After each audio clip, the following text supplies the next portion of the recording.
অতি কৈছে দেহৰ মুগাৰে মোহৰা ঐ তাতোত কৈছে নে সৰৈ মাকো ঐ তাতোত কৈছে দেহৰ বহাগৰ বিহুতি ঐ নেপাতি কেনে কৈ থাকো।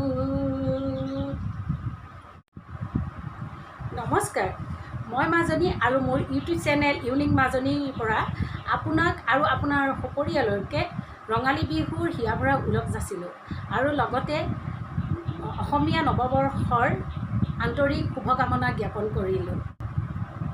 বসন্তৰ আগমনত কুলি কেতেকীৰ মাতত ঢোলৰ চাপৰত পেঁপাৰ লহৰেৰে কপৌ ফুলৰ সুগন্ধৰে মন ৰঙালী হৈ পৰক। সকলোৰে মন যাতে আনন্দৰে ভৰি পৰক তাৰেই শুভকামনা জ্ঞাপন কৰিলোঁ। সকলোৱে সুখে থাকক, শান্তিৰে থাকক, সকলোৰে ভাল হওক তাৰেই কামনাৰে মই মাজনী। নমস্কাৰ।